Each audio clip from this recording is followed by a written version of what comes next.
करते हैं उन दो राज्यों की जहां भारतीय जनता पार्टी इस बार अपना बहुत दमखम लगा रही है। उत्तर भारत में भारतीय जनता पार्टी एक तरह से अपने पीक पर पहुंच चुकी है। कई ऐसे लोकसभा हैं जो कि राज्यों की हैं जहां पर भारतीय जनता पार्टी ने पूरे राज्य की सभी लोकसभा सीटें जीत रखी हैं। ऐसे में भारतीय जनता पार्टी के पास आगे बढ़ने का रास्ता दक्षिण में है और खास करके दो राज्य तमिलनाडु और केरल। यहां भारतीय जनता पार्टी के पास खोने के लिए कुछ भी नहीं है, लेकिन पाने के लिए आसमान है। केंद्र की सत्ताधारी भारतीय जनता पार्टी के लिए मिशन साउथ इसलिए बहुत महत्वपूर्ण हो जाता है। इसके लिए हम आपके सामने 2019 के भारतीय जनता पार्टी के परफॉर्मेंस तमिलनाडु और उसके साथ साथ केरल के प्रस्तुत करते हैं। सबसे पहले तमिलनाडु का आंकड़ा, सीटें 39 हैं। भारतीय जनता पार्टी को इसमें एक भी सीट नहीं मिली, वोट शेयर 3.71। केरल में 20 सीटें हैं, भारतीय जनता पार्टी ने यहां पर एक भी सीट हासिल नहीं की। केरल में भारतीय जनता पार्टी का वोट शेयर रहा 15.64%। अब सबसे पहले हम बात करते हैं तमिलनाडु। 2019 में जो डीएमके का परफॉर्मेंस है वो जबरदस्त रहा है। 2019 में डीएमके ने 38 सीटों पर जीत हासिल की, 53.15% वोट शेयर था और एक सीट एमडीएमके प्लस को मिला था, जो कि अपने आप में भारतीय जनता पार्टी के गठबंधन में नहीं था और इसका बहुत फायदा भी नहीं हुआ था। 2019 में भारतीय जनता पार्टी और एआईएडीएमके साथ मिलकर चुनाव लड़ना चाहते थे, लेकिन ऐसा नहीं हो पाया और इससे बहुत खास फायदा भी नहीं हुआ।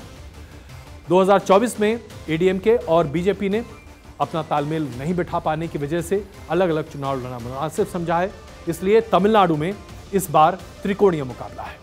तमिलनाडु में असल में वो मुद्दे कौन कौन से हैं जो हावी हो रहे हैं। सबसे बड़ा मुद्दा जो भारतीय जनता पार्टी और केंद्र सरकार के खिलाफ तमिलनाडु में भुनाया जा रहा है डीएमके के सरकार के द्वारा, वो है तमिलनाडु में जो जबरदस्त बाढ़ आई थी उसके बाद दिल्ली से बहुत ज्यादा केंद्रीय मदद नहीं मिलना।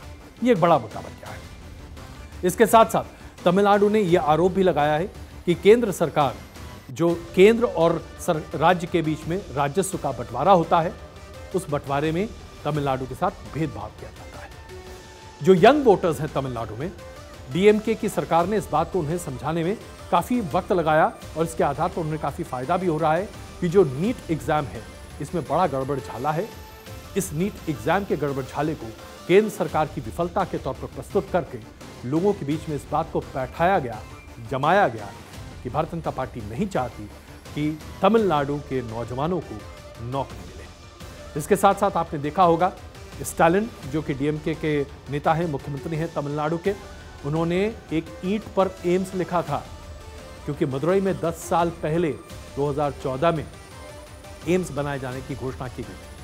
अभी तक एम्स की नींव भी नहीं रखी जा सकी। इस ईंट के साथ उन्होंने अपने विरोध के स्वर को बुलंद किया था और उसके साथ साथ उनके बेटे उदयनिधि ने भी ऐसा ही कुछ अन्य किया था। कुल मिलाकर देखा जाए तो केंद्र सरकार को लेकर एक अलग ही रोष पैदा करने में डीएमके काफी सफल रहा है और इसके साथ साथ डीएमके इस मुद्दे को बार बार वहां पर भुनाता है कि भारतीय जनता पार्टी उत्तर भारत की पार्टी है, एक हिंदू बहुल पार्टी है जो कि ब्राह्मणों को तरजीह देती है। तमिलनाडु में तकरीबन 70% ओबीसी कास्ट है, जिसकी वजह से ब्राह्मणों को लेकर जबरदस्त विरोध रहा है और इसकी वजह से आपको समझना बहुत आवश्यक है कि क्या स्थिति होती है। डीएमके और कांग्रेस का अलायंस यहां पर इस बार अभी काफी मजबूत दिखाई दे रहा है और आसार है कि शायद मेजॉरिटी सीट्स उनके पास पहुंचे। एआईडीएमके इस बार अपने अस्तित्व की लड़ाई लड़ रही है और भारतीय जनता पार्टी, जो कि तीसरे गठबंधन के साथ मौजूद है, अभी देखा जाए तो ताकत तो पूरी लग रही है, लेकिन शायद वो अपने आप को एक बड़ी ताकत के तौर पर यहां उपस्थित न कर पाए। लेकिन वोट शेयर 15% है। अगर ये वोट शेयर बढ़ता है तो हो सकता है कि तमिलनाडु में इस बार भारतीय जनता पार्टी के लिए अच्छी खबर हो सकती है। तमिलनाडु की जो ये स्थिति है, इसके बाद अब हम बात करते हैं केरल की। केरल में 20 सीट है और केरल में जो सीटों का बंटवारा है लोकसभा का, वो आमतौर पर दो गठबंधन में होता है, यूडीएफ और एलडीएफ। यूडीएफ के पास इस बार 19 सीटें, यानी कि 2019 में उन्होंने 19 सीटें जीती थी। वोट शेयर था 47.5%।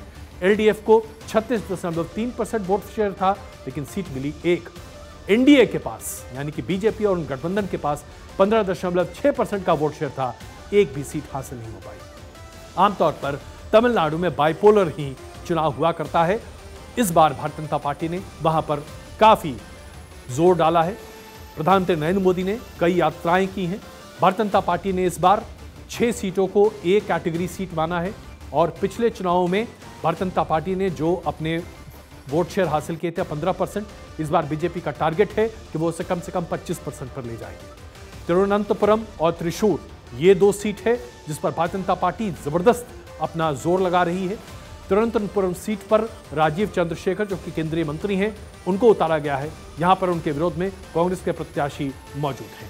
और सबसे बड़ी बात यहां पर निकल कर आ रही है कि 2014 में भारतीय जनता पार्टी को तिरुवनंतपुरम पे 32% का वोट शेयर हासिल हुआ था।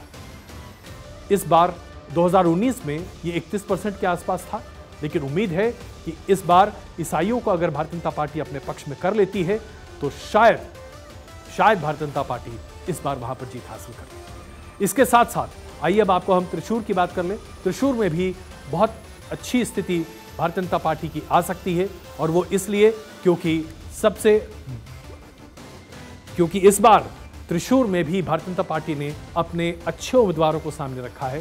भारतीय जनता पार्टी का वोटिंग परसेंटेज भी वहां पर जबरदस्त है और हो सकता है कि भारतीय जनता पार्टी केरल में शायद 2 सीट या 3 सीट तक हासिल कर ले। अगर तमिलनाडु और केरल में भारतीय जनता पार्टी अपना खाता खोलने में सफल होती है और 3 से 8 सीटों को प्राप्त करने में सफल होती है तो ये एक बहुत बड़ी उपलब्धि मानी जाएगी। इसे और किसी तरीके से देखा नहीं जा सकता।